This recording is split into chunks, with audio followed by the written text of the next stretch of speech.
C'est parti. Merci. Donc, bienvenue donc, au 26e webinaire de l'association Aftermath. Donc, aujourd'hui, donc, on accueille Enrica Epifano de l'équipe MEMO du laboratoire CIRIMAT, donc, de l'Institut national polytechnique de Toulouse. Et donc, elle va parler de la modélisation thermodynamique et thermocinétique appliquée aux études d'oxydation à haute température. Donc avant ça, je voulais vous relayer quelques informations sur ces webinaires. Donc, ils sont organisés une fois par mois, donc avec des sujets très divers sur les matériaux, différentes thématiques. Donc, il y a des sujets en fait qui peuvent être proposés. Donc, n'hésitez pas à nous faire des propositions de webinaires. On est preneur hein, sur les sujets sur la thermodynamique. Ça peut être aussi en lien avec la cinétique, hein, mais globalement, voilà, l'association est dédiée à la thermodynamique. L'adhésion en fait est gratuite de cette association pour les doctorants et sinon l'adhésion est de 25 euros. Donc n'hésitez pas du coup à adhérer si vous n'êtes pas encore adhérent. Voilà, donc le prochain, ah oui, donc ces webinaires peuvent être revus donc sur notre chaîne YouTube, donc ils sont enregistrés et ensuite donc il y a une chaîne de l'Aftermath sur YouTube. Donc le prochain webinaire, donc le 27e, ce sera donc Stéphane Gosset qui nous parlera du coup de la modélisation thermodynamique de la solubilité de quelques éléments d'alliage dans les caloporteurs métalliques. Et donc ça sera en avril, donc le mercredi 15 avril. Voilà, de 13h30 toujours à 14h30. Voilà, donc on va démarrer la présentation d'Enrica qui dure à peu près une quarantaine de minutes. Vous pouvez directement poser les questions dans le chat ou sinon, à la suite de l'exposé, posez vos questions directement à l'oral. Voilà. Donc, c'est à toi, Enrica. Tu peux y aller. Merci beaucoup, Sophie, pour l'introduction. Donc, bonjour à tous. Je travaille au laboratoire à Sigmat de Toulouse, un centre interuniversitaire de recherche d'ingénierie des matériaux. C'est un laboratoire, je dirais, de plutôt grande taille qui est organisé en 6 équipes, dont l'équipe MEMO, dans laquelle je travaille. Donc, les noms MEMO indiquent mécanique, microstructure, oxydation et corrosion.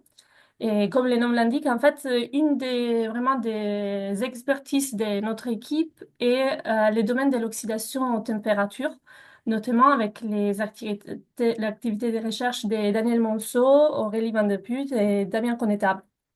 Et donc, aujourd'hui, je vais vous montrer des applications du coup, des modélisations thermodynamiques à des cas d'études de l'oxydation aux températures. Donc, une partie des recherches que j'ai pu réaliser depuis mon arrivée au CIRIMAT, il y a à peu près 4 ans. Et en particulier, je vais vous montrer des résultats qui ont été obtenus dans le cadre des certaines thèses. Donc, la thèse de Kevin Gauthier, qui était en collaboration avec Thomas Guénon de l'ONERA et qui vient de se terminer. La thèse de Soudava Madhu-Soudan, qui est financée par les projets COMET et qui est en collaboration entre les CIRIMAT, l'UTC Compiègne, l'IRTEM, TUPE et Safran. Et la thèse de Triptigor, qui a lieu aussi ici au CIRIMAT et qui est en cours. Voici les plans de ma présentation d'aujourd'hui. Je vais d'abord donner vraiment quelques notions très simples pour mettre un peu dans les contextes les problèmes d'oxydation aux températures. Et ensuite, je vais montrer 3 cas d'études. Les premières concernent le diagramme d'Ellingham, que je suis sûre que tout le monde connaît déjà, mais je vais essayer d'avoir un nouveau regard sur cet outil. Et ensuite, on va discuter d'oxydation intergranulaire et conclure avec l'oxydation des alliages de base de titane. Donc, tout d'abord, qu'est-ce que c'est l'oxydation en température? Est un phénomène qui a lieu à haute température, qui concerne en général les métaux et les alliages, aussi d'autres matériaux, et qui se met donc à une réaction avec l'oxygène ou autres gaz oxydants en température selon cette réaction. Si on regarde les livres de David Young, qui est une référence vraiment dans ces domaines, la première phrase de ces livres nous dit que presque tous les métaux et alliages d'intérêt technologique s'oxydent à haute température. Cependant, certains les font avec enthousiasme, je dirais, tandis que d'autres résistent avec obstination. Et en fait, c'est ces dernières qui nous intéressent les plus. Donc, un alliage qui a un bon comportement en oxydation est un alliage qui forme, oui, un oxyde, mais un oxyde qui respecte certaines propriétés. Donc, un oxyde qui est stable, qui a une cinétique de croissance lente et qui est plus ou moins adhérent et dense, et donc qui arrive à protéger en fait l'alliage sous-joint. S'il y a un exemple d'un alliage base-nickel qui a formé une couche d'oxyde d'aluminium, donc, en fait, l'alumine, c'est un des meilleurs oxydes qui respecte ses propriétés. On a aussi la chromine et la silice. Et en fait, c'est des oxydes qui, en général, sur les alliages, les pistes massifs, ont une cinétique des croissances paraboliques. Ce qui nous indique, en fait, c'est la cinétique est contrôlée par des phénomènes de diffusion, la plupart des temps, des diffusions à travers la couche d'oxyde. Donc, on comprend bien que plus l'oxyde devient épais, plus il faut du temps pour les traverser. Donc, la cinétique ralentit au cours du temps. Donc, je vais donc passer au premier cas d'étude, les diagrammes d'Ellingham. Qu'est-ce que c'est un diagramme d'Ellingham? Un diagramme d'Ellingham est juste une représentation graphique où on compare des enthalpies, des variations d'enthalpie libre standard pour des réactions d'oxydation qu'on va toujours écrire en fait pour le mol des dioxygènes pour pouvoir du coup comparer en fait la stabilité relative entre oxydes qui ont des formules chimiques différentes, par exemple NiO et CrDO3. Et c'est très utile parce que ça nous permet, du coup, cette comparaison des stabilités. On rappelle que la stabilité est un des premiers critères à respecter. Et ensuite, on peut aussi déterminer la pression partielle d'oxygène d'équilibre à partir de ces courbes. Donc, par exemple, si je me focalise sur la chromine, on a cette droite qui représente l'état d'équilibre de la réaction. Si on a, à partir de cette droite, on peut déterminer une certaine température en P2, par exemple, ici à 800 degrés, on a un P2 de 10,28 bar, donc très faible. Si on a des atmosphères avec une pression partielle d'oxygène inférieure à cette valeur d'équilibre, on aura les métals stables. Et au contraire, si on est à des valeurs supérieures de pression partielle d'oxygène, l'oxyde devient stable. Donc, ces diagrammes sont déjà très intéressants pour avoir une idée des types d'oxydes qui peuvent se former. Mais ces diagrammes, ils sont strictement valables pour des métaux purs et pas pour des alliages. Pourquoi? Parce que si on fait un pas en arrière, revoir d'où vient cette expression, en fait, elle vient tout simplement des, on va dire, bilans énergétiques des réactions. Et donc, notre expression complète, elle comprend, en fait, elle prend en compte les activités de toute l'espèce qui rentre en jeu dans la réaction. Mais dans la plupart des cas, dans les cas simples, on va dire, on considère des oxydes purs et des métaux purs, donc les activités sont égales à 1, et on n'a que la pression partielle d'oxygène qui reste, mais pour un alliage, évidemment, les activités de chaque métal dans l'alliage ne sont pas égales à 1, mais sont entre 0 et 1. Et donc, on peut pas effacer ces termes et on aura donc forcément que pour les alliages, les pressions partielles d'oxygène d'équilibre entre l'oxyde et les métals dans l'alliage sera plus élevée par rapport au métal pur. Donc, on retrouve partout dans tous les livres les diagrammes d'Ellingham pour les métaux, mais moi j'ai rarement vu, ou presque jamais, je crois, des diagrammes d'Ellingham pour des alliages. Et ça s'explique par le fait qu'effectivement, les activités métalliques des alliages industriels sont forcément pas disponibles pour toutes les nuances. Mais aujourd'hui, en fait, des données expérimentales, je veux dire, mais aujourd'hui, en fait, grâce au calcul thermodynamique basé sur, par exemple, sur les modèles CALFAD, on peut avoir accès à ces grandeurs. Et c'est ce que j'ai fait en fait pendant des premiers travaux réalisés ici au CIRIMAT, dans lesquels j'ai construit, on va dire, des diagrammes d'Ellingham pour plusieurs alliages. Ici, je vais montrer juste un exemple pour un seul alliage, les 304, qui est un acier avec du chrome, du nickel, du manganèse, du silicium. Et vous pouvez voir ici donc les oxydes qui peuvent se former à partir de la composition pour si on regarde quels métaux purs. Et si on corrige, on va dire, cette représentation pour l'alliage, ben, on va voir que toutes les courbes, elles vont shifter vers le haut comme il était prévu.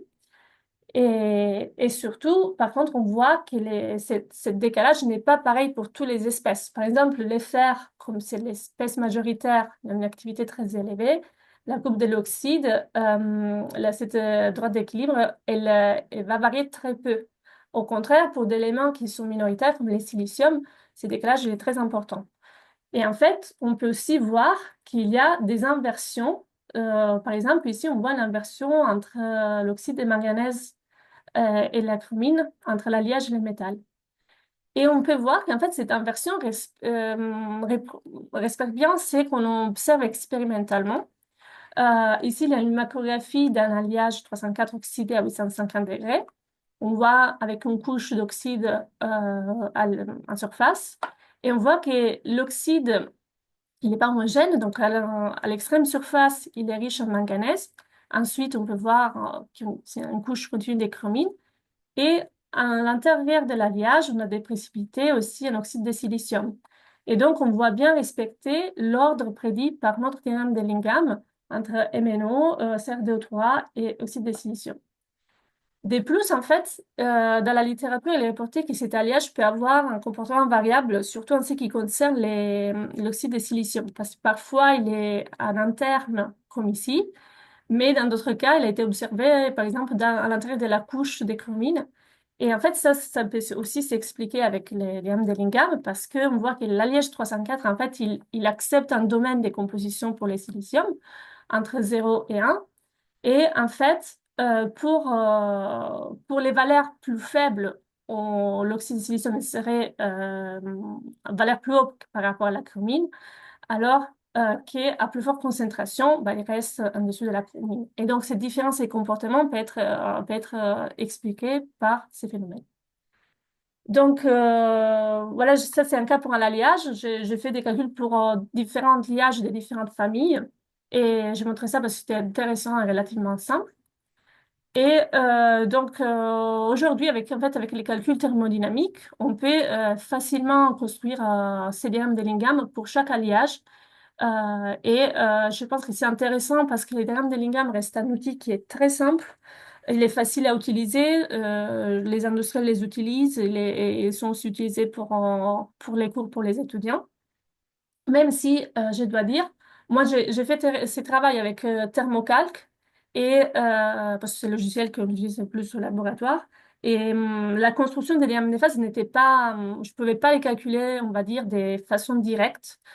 J'ai dû d'abord calculer mes enthalpies, variations enthalpiques standard de réaction, les activités pour chaque alliage en fonction de la température, et ensuite modifier mes équations. Je ne sais pas en fait si par d'autres logiciels basés sur CalFAD, c'est possible de les faire de façon directe. Si quelqu'un a des retours, je serais intéressée de les savoir. Mais par contre, en fait, avec Thermocalc ou n'importe quel autre logiciel, on peut aussi effectivement faire des choses plus poussées.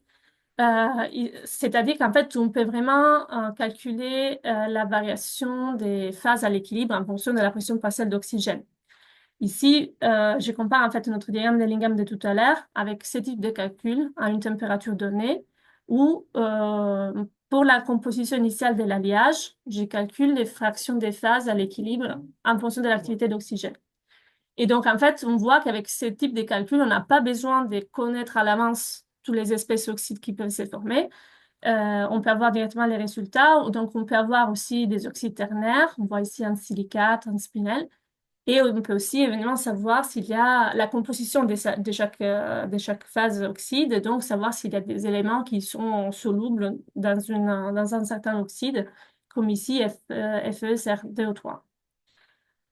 Donc, effectivement, c'est des calculs qu'on peut faire aussi un peu plus poussés, mais qui demandent d'avoir les logiciels, donc la base des données et savoir les utiliser. Mais c'est très intéressant pour les gens qui travaillent dans l'oxydation. Même si il faut toujours se rappeler qu'en fait, on parle toujours d'équilibre thermodynamique. L'oxydation est parfois beaucoup plus complexe. On n'est sûrement pas à l'équilibre global, sinon notre alliage serait complètement oxydé. Et parfois même l'équilibre local n'est pas être respecté. Et donc, en fait, il faut toujours prendre en compte qu'il peut y avoir des effets cinétiques qui font qu'il ne respecte pas l'équilibre. Et aussi, en général, on fait ces calculs pour une composition donnée. On prend la composition nominale de départ de l'alliage, mais au cours de l'oxydation, bien évidemment, la composition de l'alliage, elle peut être modifiée. Elle est modifiée. à cause de l'oxydation. Donc, j'ai terminé sur ces premières volets. Je vais passer du coup au deuxième, à l'oxydation intergranulaire. Donc, au tout début, je vous ai dit qu'en fait, les cas idéaux dans les cas de l'oxydation des alliages haute température est celle-ci, où on a une couche externe continue d'un oxyde sur l'alliage qui va protéger l'alliage. Mais très souvent, on peut avoir aussi des cas plus complexes, comme des phénomènes d'oxydation interne, comme ils sont représentés ici, donc un schéma où on a un oxyde, ici indiqué comme béonite, qui se forment sous forme de précipités discontinus, sans avoir une couche continue, à l'intérieur de l'alliage. On peut aussi avoir de l'oxydation intergranulaire, c'est-à-dire de l'oxydation préférentielle des joints des grains. Euh, c'est dû évidemment au fait que les joints des grains peuvent être des courts-circuits de diffusion. Et donc, c'est des phénomènes qui peuvent qui peuvent être importants. En ce qui concerne l'oxydation interne, si on va étudier ces phénomènes, dans la plupart des cas, on va voir qu'en fait, la distance de pénétration de ces oxydes à l'intérieur de l'alliage, elle évolue en fonction du temps, encore une fois, avec une loi parabolique, c'est-à-dire comme une racine carrée du temps avec une constante Caillot ici nommée. Et il y a un modèle qui a été proposé dans les années 60, qui est le modèle de Wagner, qui est largement utilisé encore aujourd'hui en oxydation. En fait, Wagner, à partir des considérations des thermodynamiques, d'équilibre thermodynamique local aux interfaces et les équations de diffusion, il est arrivé à déterminer cette constante d'oxydation interne et à la relier aux propriétés du matériau en question. Donc, on retrouve ici dans cette expression NB qui est la concentration de l'élément B qui forme les oxydes internes dans l'alliage, dB qui est son coefficient de diffusion dans le volume de l'alliage, NOS qui est la concentration maximale de l'oxygène sur la surface à l'interface avec l'oxyde, et DO qui est son coefficient de diffusion, donc de l'oxygène, dans les volumes de l'alliage. Quand on va voir l'oxydation intergranulaire, il n'y a pas un modèle qui est autant reconnu pour prédire ces phénomènes. Récemment au CIRIMAT, à partir de la thèse de Tom Sambimonzak, euh, des études d'oxydation intergranulaire ont été amenées. En fait, Tom Sambimonzak, il a étudié cet alliage, Lincoln 718, qui est un alliage base nickel, chrominoformère. Vous voyez que la teneur en chrome, elle est assez importante. Et donc, cet alliage, en oxydation aux températures, il forme une couche continue d'oxyde de chromium. Cependant, comme on peut le voir ici, l'alliage est aussi sujet à des phénomènes d'oxydation intergranulaire. On voit ici ces contrastes foncés, noir foncé, c'est des oxydes riches en titanium et aluminium qui se forment aux joints des grains. Et donc, Tom, dans ses études, il a remarqué que l'évolution de la profondeur de pénétration des oxydes intergranulaires, elle était aussi parabolique. Donc, elle évoluait dans les temps avec ce type de fonction. Et ces résultats, donc ce résultat, il était à une seule température. Ces résultats ont été aussi confirmés plus récemment par Sudama à d'autres températures. Et donc, on peut dire qu'au moins pour cet alliage, on a un respect de cette loi parabolique. Vous comprenez qu'à partir de ça, c'était logique de faire un parallélisme entre l'oxydation interne et l'oxydation intergranulaire. Et Tom Sambirosak, il a essayé d'appliquer donc les modèles de Wagner à l'oxydation intergranulaire. Et évidemment, il a dû prendre en compte des modifications dans ces paramètres pour prendre en compte en fait l'effet des joints de grains. Et donc notamment en fait par rapport à la formule de tout à l'heure, les grosses différences sont les coefficients de diffusion de l'oxygène.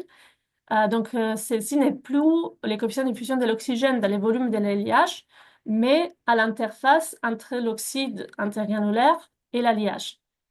Et on a encore NOS qui est la concentration de l'oxygène du coup à l'équilibre avec l'oxyde de surface. Donc, ces modèles peuvent être très intéressants pour les applications parce qu'il est analytique, il est assez simple. Mais par contre, on a un problème avec l'application de ces modèles, c'est l'effet que en fait, les données d'entrée de ces modèles sont très compliquées à avoir. Il n'y a pas beaucoup de données en littérature et surtout en ce qui concerne, du coup, les données par rapport à l'oxygène, le coefficient de diffusion et la concentration. Donc, pour les premières, j'ai pas une solution simple à partir de la thermodynamique, mais pour les deuxièmes, en fait, la concentration de l'oxygène dans l'alliage avec l'équilibre avec la couche externe, ces données, on peut l'avoir assez facilement par des calculs thermodynamiques. Donc, c'était une idée déjà exploitée par Tom Sambier-Moussak, suite, je pense, à une idée de Clara Desgrange d'obtenir cette valeur par calcul thermodynamique. Donc ici, en fait, je reporte un calcul du même type que j'ai montré tout à l'heure, c'est-à-dire évolution des fractions à l'équilibre en fonction de la pression partielle d'oxygène, mais cette fois pour cet alliage Nicolas 718. Et en fait, on voit évidemment un très faible PDO2, on n'a que des phases métalliques. Et en augmentant cette P2O2, on commence à former des phases d'oxyde. Et d'un point de vue expérimental, nous savons que l'oxyde de surface est la chromine. Donc, on peut dire que notre équilibre métal couche externe oxyde il doit se situer vers ici. Et donc, à partir de cette valeur, on peut facilement déterminer la concentration de l'oxygène dans la matrice de l'alliage. Donc, évidemment, comme tout le monde ici les sait, en fait, la fiabilité de ce type de calcul, elle est liée à la fiabilité de la base de données qu'on utilise, au modèle thermo qu'on utilise et à à la disponibilité, qualité des données qui ont été utilisées pour développer les modèles. Et donc, je suis allée un peu voir dans la littérature ces types de données pour les comparer à des calculs thermodynamiques. Donc, je commence par les nickels purs où j'ai pu retrouver des données des limites de solubilité de l'oxygène dans les nickels. Donc, on peut voir ici toutes les données expérimentales. On a différents jeux. On a 3G des données qui sont plutôt anciens, on va dire, Seaboard, Alco et Parc. Et on a 2 jeux de données plus récents. Celles inverses sont de la thèse d'Aurélien Prieux. Celle en violet, c'est d'un article très récent qui a été publié et qui a mesuré vraiment la concentration d'oxygène à l'interface entre l'oxyde de nickel et le nickel par sonde atomique tomographique. Donc une technique qui je pense, qui est plutôt récente et qui pourrait vraiment apporter des nouvelles données sur ce genre de sujet. Donc, enfin, ici à noir, je montre les calculs réalisés avec une base commerciale, la TCNINF des thermocalques. Donc, comme on peut voir, déjà, on a une dispersion qui est assez importante. On est entre les dizaines et les centaines de ppm d'oxygène, donc quand même des concentrations très faibles. On comprend que la difficulté de mesurer ce genre de valeurs. Et on voit surtout que les données plus vieilles, en fait, elles se positionnent sur les centaines, mais alors que les plus récentes, ils montrent des dizaines. Est-ce que c'est peut-être parce qu'on améliore les techniques de mesure? Et si on regarde les calculs thermodynamiques, ils sont quand même plutôt en cohérence avec les anciennes données, en particulier avec Parc, qui montre une solubilité qui augmente avec la température, alors qu'on remarque que les autres données ils montrent une solubilité qui diminue légèrement, ce qui est un peu étonnant. Et donc, moi, j'ai quand même je dirais quand même que vu l'incertitude déjà expérimentale sur ce type de données, on reste dans les bons ordres de grandeur, ce qui est déjà quelque chose qui est assez rassurant dans le sens d'utiliser ce type de calcul pour notre modèle. J'ai voulu du coup aller un peu plus loin pour comparer sur des alliages. Et pour l'instant, je n'ai pas trouvé beaucoup de données. J'ai trouvé des données sur les systèmes nickel-fer. Mais cette fois, je vais partir par les calculs. Donc, je regarde ici, je compare les comportements du nickel pur et du nickel 80 fer à 1000 degrés. Donc, des calculs réalisés en fonction de de l'activité d'oxygène, un logarithme. Ici, on a les fractions des phases et ici, la concentration d'oxygène dans la phase gamma qui nous intéresse. Donc, pour le nickel, évidemment, on a d'abord les métals, et ensuite, on va former notre oxyde. Et notre limite de solubilité, elle sera donc la concentration maximale obtenue avant de former l'oxyde, qui est autour de 340 ppm. Pour l'alliage, c'est un peu plus complexe, évidemment. En fait, les premiers oxydes qui se forment est un oxyde de fer, qui est plus stable, si on se rappelle les diagrammes de Lingam. Et donc, la phase, elle commence à diminuer, elle commence à perdre la phase gamma, elle commence à perdre du fer et s'enrichir en nickel avant de pouvoir aussi oxyder le nickel. Mais du coup, donc, ce qui nous intéresse, c'est la limite des solubilités dans la compo d'alliage nickel 80 fer. Et donc, cette valeur ici, qui est autour des 10 ppm. Donc, on voit une diminution importante de la solubilité selon les calculs. Et comme on peut le voir, évidemment, c'est aussi parce que l'activité correspondante, elle est beaucoup plus basse dans les cas où on a les fers, dû à la formation d'un oxyde plus stable.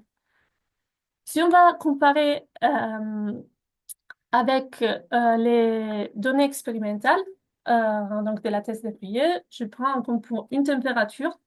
Dans la thèse, il y a des données sur plusieurs températures entre 1000 et 1150, mais la tendance, elle était toujours la même.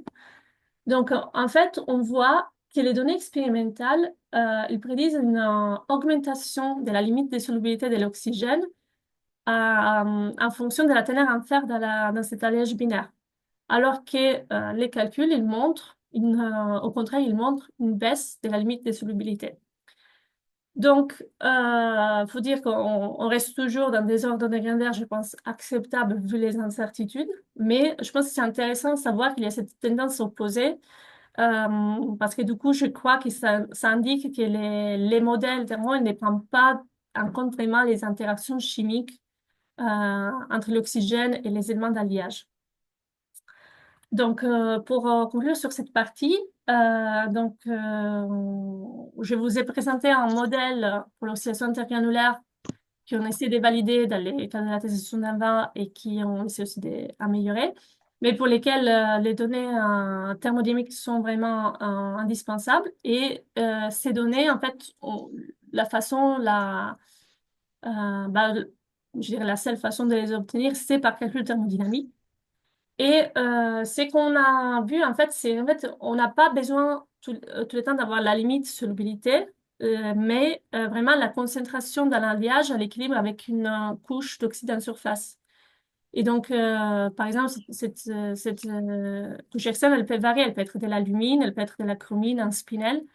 Et donc, on voit que quand même les calculs thermodynamiques, ils peuvent facilement prédire les variations des concentrations en fonction de l'activité de l'alliage qui est imposée par la couche externe d'oxyde. Donc ça, c'est déjà quelque chose de très utile pour nous. Même si on dirait, alors il y a un manque de données, je pense que ce serait vraiment intéressant d'avoir plus de données et plus de mesures aujourd'hui. Mais pour l'instant, on va dire que par rapport aux données disponibles, on voit que quand même l'effet vraiment de chaque élément d'alliage de la phase métallique en ce qui concerne la solubilité de l'oxygène, n'est pas bien décrit. Voilà, je vais passer dernier cas, donc l'oxydation des alliages à base de titane. Comme vous verrez, en fait, c'est vraiment un travail qui est encore en cours. Donc, il n'y aura pas vraiment des résultats aboutis à montrer, mais en termes de modélisation thermo. Mais je voulais quand même en parler parce que c'est vraiment une activité importante de notre équipe sur laquelle on travaille de plus en plus. Donc, les alliages de base de titane sont des alliages qui sont utilisés dans plusieurs domaines, même par exemple les médicales. Ici à Toulouse, c'est la ville de l'aérospatiale, donc on les utilise, on les étudie beaucoup dans le cadre des applications aéronautiques. Et en fait, on les retrouve dans les turbines des avions, dans les zones pas, pas à très haute température, on est autour des 600 degrés Celsius. Et à cette température, quand même, les alliages, ils s'oxydent, évidemment. Et on a un comportement d'oxydation assez particulier. Bah, si on regarde les diagrammes en titane-oxygène, on pourrait d'abord se faire un pépère avec tous ces oxydes intermédiaires. Mais en fait, dans les cas d'oxydation, on observe principalement les dioxydes de titane, les TiO2 rutiles. Par contre, qui a vraiment un effet dans les comportements d'oxydation, c'est sept domaines des compositions de la phase alpha, TI, qui peut dissoudre des quantités importantes d'oxygène, jusqu'à 33% atomique. Et c'est quelque chose qui vraiment affecte les comportements d'oxydation. Parce que ce qu'on observe en général dans les alliages à base de titane oxydé, c'est une couche externe des rutiles, des TiO2, mais ensuite on a une zone dans l'alliage, dans la matrice de l'alliage, dans laquelle on a une diffusion, une dissolution importante d'oxygène avec un profil, ici c'est calculé, mais c'est sur des valeurs mesurées. Et donc, cette zone riche en oxygène dans l'alliage elle peut être problématique pour les applications parce que elle cause une perte d'utilité de l'alliage. De plus, dans, dans les alliages de titane, il y a aussi un rôle important de l'azote sur l'oxydation. Ça, c'est connu depuis vraiment longtemps. En fait, si on oxyde un alliage de titane sous air ou sous une atmosphère contrôlée des laboratoires à fond oxygène, nous n'avons pas du tout les mêmes résultats. Il y a des exemples ici pour un alliage industriel et pour un alliage modèle. On peut voir en fait que sous un cône oxygène, la couche d'oxyde, elle est beaucoup plus épaisse pour le même temps et pour la même durée et la même température d'oxydation. Ici aussi. Et en plus, pour cet alliage, on a mesuré la concentration d'oxygène dans la matrice sous l'oxyde à partir de l'interface oxyde-métal. Et on voit que la concentration à l'interface, elle est beaucoup plus faible pour l'alliage oxydé sous air. Donc, pourquoi? Dans la littérature, il y a trois hypothèses qui ont été avancées depuis les travaux historiques des chasses codées dans les années 80. Donc, la première est un effet de l'azote sur les défauts du rutile et donc sur la diffusion de l'oxygène à travers la couche d'oxyde. La deuxième est la formation des couches de nitrure ou oxynitrure à l'interface oxyde-métal qui pourrait agir comme barrière de diffusion pour l'oxygène. Et la troisième est la dissolution compétitive de l'azote et de l'oxygène dans la phase alpha-TI, car les deux éléments ils peuvent former des solutions solides interstitielles dans la phase alpha-TI. Et donc récemment au CIRIMAT, on a pu démontrer que au moins ces deux hypothèses, elles étaient vraies. En fait, nous avons réalisé une caractérisation à une échelle très fine sur un alliage industriel oxydé sous air. Et donc par microscopie électronique en transmission et sonde atomique. Et en fait, on a pu observer ces deux phénomènes. Ici, on voit une pointe analysée à la sonde atomique avec les concentrations et donc la reconstruction des phases, en sachant que l'oxyde était ici de la lettre C, on va dire. Et en fait, on a pu observer des oxynitrures, un nitrure TIDN sur quelques dizaines de nanomètres et une concentration importante d'azote dans la phase alpha, accompagnée par une faible concentration de l'oxygène dans la phase alpha, juste à l'interface. De plus, récemment, nous avons travaillé dans le cadre de la thèse de Kevin Gauthier sur des alliages modèles et en fait, on a pu observer qu'il y a certains éléments d'alliage, un peu exotiques, on va dire, qui peuvent vraiment favoriser la formation de la phase TIDN. Et donc ici, on voit un alliage qui a été oxydé à la même température par rapport à cet alliage industriel, même sur une durée plus courte. Et ici, la couche des TIDN, elle était nanométrique, alors qu'avant, elle était micrométrique, alors qu'avant, elle était nanométrique. Donc, on commence à voir en fait une certaine variabilité, surtout en ce qui concerne ces phases de nitrure entre les alliages. Et donc, on aimerait bien vraiment arriver à comprendre pourquoi ces nitrures c'est fort, dans quel cas elles se forment et prédire avec quelle cinétique, quelle épaisseur on va retrouver ces phases de nitrure ou pas. Mais pour ça, en fait, on aurait vraiment besoin d'un modèle thermocinétique qui regroupe plusieurs phases. Et donc, on aurait besoin de tous ces ingrédients que j'ai listés ici. Un modèle thermo qui décrit de façon assez fiable plusieurs phases. Donc, au moins la phase alpha TiON, les nitrures et oxynitrures, en particulier les nitrures TIDN. Et on aurait besoin aussi des coefficients de diffusion de tous ces éléments, oxygène, azote, titane, éléments d'alliage, dans plusieurs phases. La phase métallique, les phases nitrure, oxynitrure.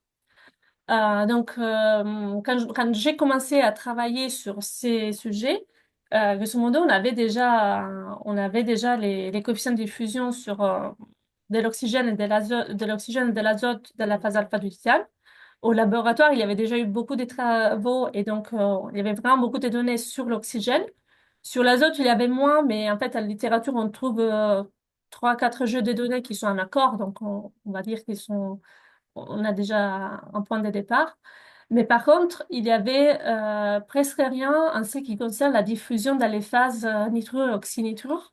Et nous avons vraiment travaillé beaucoup sur ces sujets dans les cadres de la thèse de Kevin, qui a pu obtenir beaucoup de données par voie expérimentale et aussi par des techniques de calcul atomistique sur lesquels moi, je vais pas discuter mais parce que je pense que ça pourrait faire l'objet d'un autre webinaire. Je pense par exemple mon collègue Damien Condétable pourrait vous en parler largement. Mais donc aujourd'hui, on va dire qu'au niveau des coefficients de diffusion, on a des données assez des données suffisantes. Si on va regarder les modèles thermodynamiques, donc nous au départ, nous avons essayé d'utiliser les bases de données commerciales des thermocalques il y a des bases dédiées aux alliages des titanes, mais nous avons vite observé trop des différences entre les calculs et nos observations. Par exemple, nous avons trouvé qu'il y avait vraiment des problèmes dans la description du système binaire titanium-azote. Surtout en ce qui concerne la phase alpha, il y avait une sous-estimation de la limite de solubilité de l'azote dans cette phase. On sait que c'est par exemple la phase TIDN, elle était décrite comme un composé stoichiométrique. C'est vrai qu'en littérature, les domaines de composition de cette phase elle est très étroite, mais l'effet d'avoir un composé stoichiométrique, ça nous empêche de faire des simulations de diffusion. Et enfin, on a réalisé qu'en général, ces bases de données, elles étaient évidemment, elles avaient été développées avec des données qui étaient disponibles à des températures plus élevées par rapport aux températures d'application qui sont autour des 500-600 degrés. Et donc, en fait, on a décidé de travailler, de réaliser nos propres modèles et de développer une nouvelle base sur ces systèmes. Et c'est ce qu'on fait dans le cadre de la thèse des Triptygore en ce moment. Elle a commencé en novembre 2023. Il a beaucoup travaillé sur les systèmes TIN d'un point de vue expérimental pour l'instant. Et comme on veut vraiment des données sur les faibles températures, on a évidemment des essais de très longue durée qui sont en cours. Et on a parlé, commencé du coup déjà à modifier les modèles CalFAT du système TIN en collaboration avec Nathalie Dupin aussi. Et on peut voir ici une comparaison entre les modèles de la base commerciale de Thermocal, qui je crois, il est presque 100% basé sur les modèles publiés par Zeng en 96. Et notre modèle dans l'état actuel, mais il y aura probablement des modifications à fur et à mesure qu'on va avoir les nouvelles données des triptyques. Et du coup, dans ces modèles, on peut voir qu'on a beaucoup, les modifications principales concernent la phase alpha-TI, pour laquelle on a modifié les modèles et on a aussi essayé d'augmenter la limite de solubilité parce que, comme je disais, par rapport aux prédictions, nous ne retrouvons pas les bonnes valeurs dans nos expériences. Et on a introduit un petit domaine de composition pour TDN qui est certainement faible, mais qui est nécessaire à avoir pour pouvoir ensuite réaliser des simulations de diffusion. Et voilà, donc comme je vous ai dit, pour l'instant, c'est un travail qui est vraiment en cours et pour lequel j'espère prochainement de pouvoir vous présenter quelque chose de plus abouti. Et j'arrive du coup à mes conclusions de ces webinaires. Donc, j'espère avoir montré qu'effectivement, les calculs thermodynamiques basés sur les modèles CALFAD peuvent être très utiles, très intéressants dans les cadres des études d'oxydation de température. Dans les résumés, j'avais aussi parlé des simulations des diffusions euh, à l'aide d'ICTRA. Finalement, je ne l'ai pas présenté pour des questions de temps et parce que aussi, pour l'instant, les simulations que j'ai réalisées sont relativement classiques. Il y a beaucoup d'articles qui sont publiés sur ces sujets, euh, dont par exemple celle de Thomas Guénaud. Et si vous êtes intéressé, je peux vous donner les références. Euh, du coup, je pense que ces exemples montrent qu'en fait, avec ces simulations et ces calculs, on peut avoir des informations intéressantes pour les domaines de l'oxydation. On peut prédire les oxydes qui peuvent se former soit dans la couche externe, mais aussi dans les phénomènes d'oxydation intergranulaire et oxydation inter. On peut obtenir des données, et peut-être parfois c'est la seule façon d'obtenir des données nécessaires pour d'autres simulations de phénomènes complexes comme l'oxydation intergranulaire. Et ça, c'est ce qu'on peut faire par exemple avec les simulations des diffusions dont je n'ai pas parlé. On peut aussi prédire avec l'évolution de la composition d'un alliage et donc les différentes phases qui forment un alliage, qui sont dans l'alliage en fonction du temps pendant l'oxydation. Je pense on s'est aussi aperçu qu'en fait, pour pouvoir correctement modéliser ces phénomènes d'oxydation aux températures, on a besoin des données, des bases de données thermodynamiques qui décrivent en même temps des façons assez réalistes les phases métalliques, mais aussi les phases oxyde ou nitrure dans les cas de l'alliage des titanes. Et en fait, c'est parfois, ça c'est compliqué parce qu'en fait, j'ai l'impression qu'au moins pour les bases commerciales qui sont plus faciles d'accès, euh, les, les bases de données étaient développées avec une perspective matériaux plutôt que forcément, pas forcément une perspective application. Et donc, je pense que dans ces cas, il y a encore des améliorations possibles pour, pour cette orientation. Et j'ai terminé. Donc, merci pour l'attention. Merci beaucoup, Enrica, pour cet exposé vraiment très pédagogique. Je vois qu'il y a déjà des questions. Et avec très bien illustré et avec toutes ces méthodologies vraiment intéressantes, effectivement, pour voir l'évolution d'un alliage dans des applications d'oxydation. Ça paraît vraiment très prometteur, en fait, comme approche pour arriver à accélérer un peu, entre guillemets, pour avoir une meilleure compréhension, en fait, des oxydations en utilisation, en fait, en conditions d'utilisation. C'est un petit peu ça. L'idée, en fait, dans les applications, Enrica? Quel type d'application, notamment, sur quel type d'application vous êtes? Alors, moi, pour l'instant, je travaille beaucoup sur des applications du coup aéronautiques, sur les alliages qui sont présents dans les moteurs des avions. Et D'accord. donc, on a des parties, dans les turbines, on a des parties chaudes, où là, on trouve surtout des super alliages base nickel.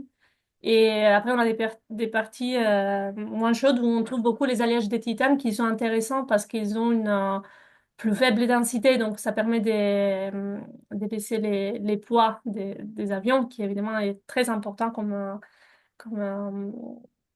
pour l'aéronautique. Mais en fait, on retrouve en fait les alliages métalliques dans beaucoup d'autres domaines qui peuvent être l'énergie, il y a la production aussi d'autres matériaux, l'incinération aussi des déchets.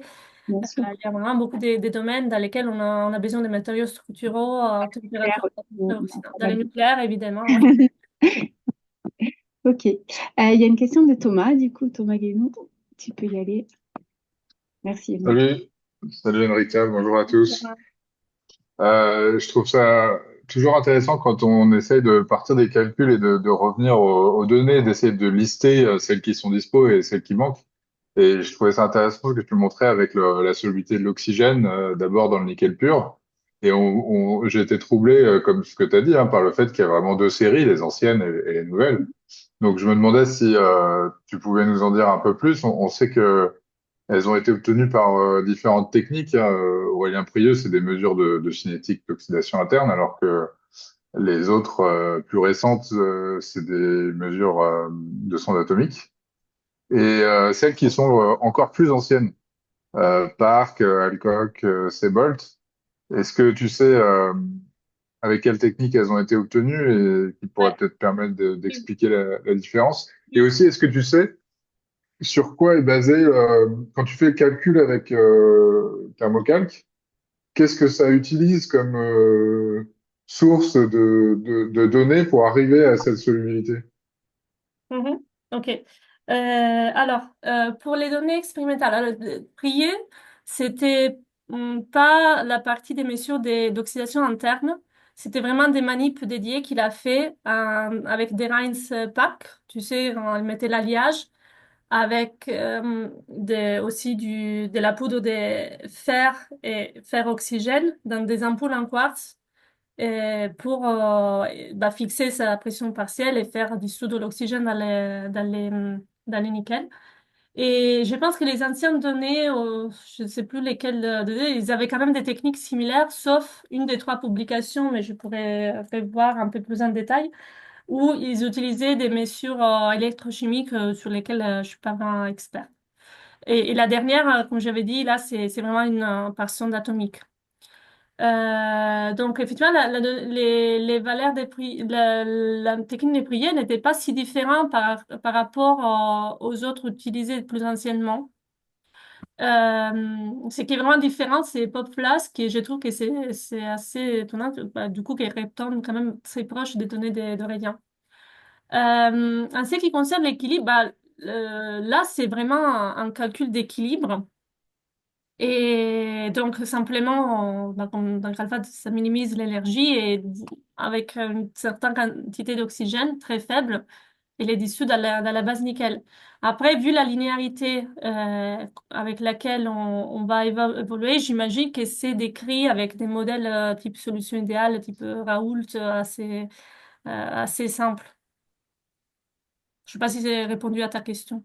Si, si, ouais, c'était bien ça la question, mais Ouais. derrière, il y a bien Ouais. une donnée expérimentale et je me demandais si c'était, par exemple, s'il pouvait y avoir des données de celle-là qu'on voit à Alors, l'image. avant les données de la thèse d'Aurélien, je pense que la plupart du temps, les gens, ils ont, surtout dans les domaines d'oxydation, pensaient que c'était Parc qui était les plus fiables parce que surtout, j'imagine, c'est la tendance avec la température qui semble cohérente avec une solubilité qui augmente avec la température plutôt que les autres deux.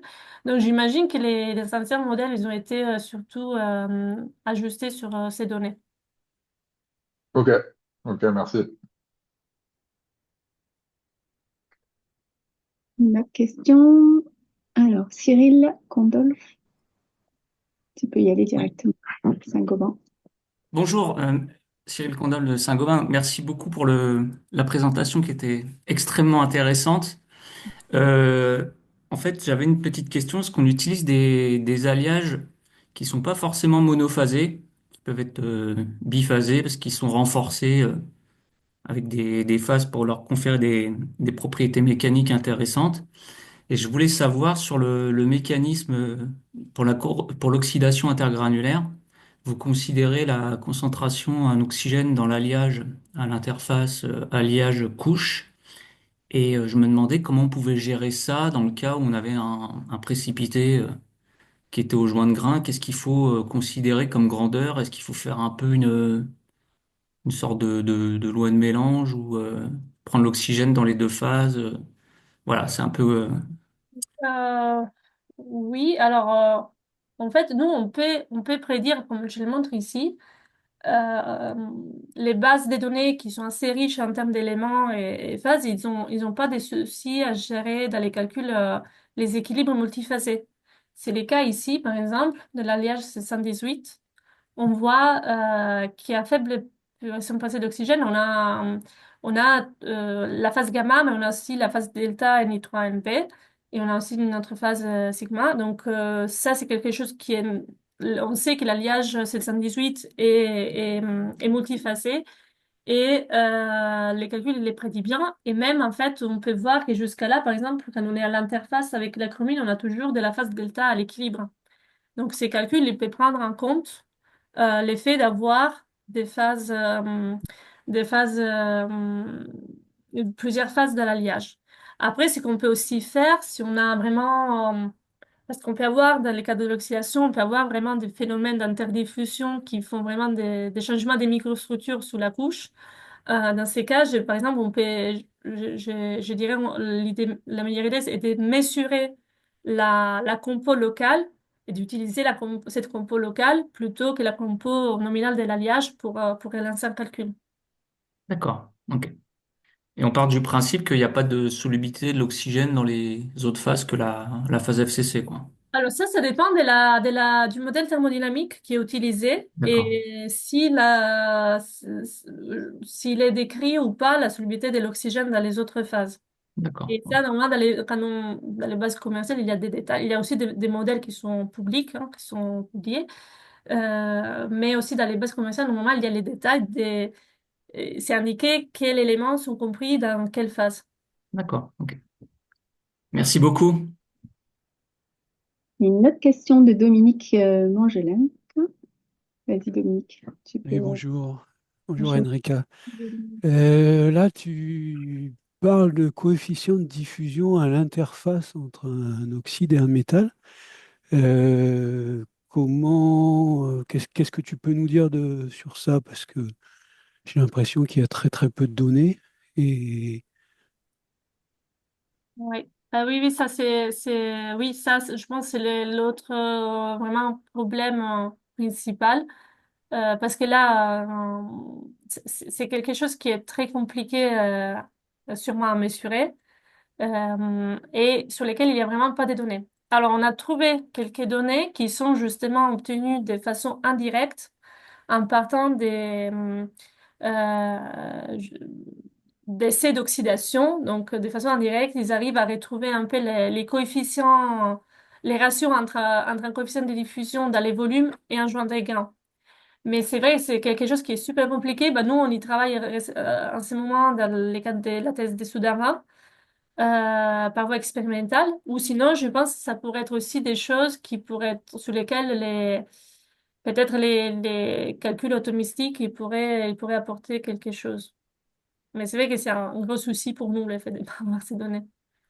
parce que les concentrations, ça peut varier euh, dans une certaine mesure, mais les coefficients de diffusion, ça peut varier sur plusieurs ordres de grandeur. Donc, Mhm. Oui, voilà. oui, c'est vrai. Nous, on avait des données, voilà, les seules données qu'on a, c'est vraiment des ratios entre les coefficients de diffusion dans les volumes, dans les bacs et aux interfaces, mais pour des alliages extrêmement simples binaires, me semble. Et on voit qu'en général, on a 3-4 heures de dégrandeur entre les bacs et les interfaces. Et oui, c'est sûrement un des gros problèmes sur lesquels on travaille en ce moment avec Soudama pour essayer d'avoir des données de façon expérimentale. Ok, merci. Il y a d'autres questions? Plus de questions? Bon, on va s'arrêter là du coup. Merci beaucoup Enrica. Et puis donc on se revoit le 15 avril avec Stéphane Gosset et puis modéré par Pierre Bény. Voilà. Donc merci à tous et puis bon après-midi. Ah, je vois qu'il y a une question encore, non? Ah non, bravo. Bravo Enrica. À bientôt. À bientôt et bon Merci, au revoir. après-midi. Au Au revoir. revoir.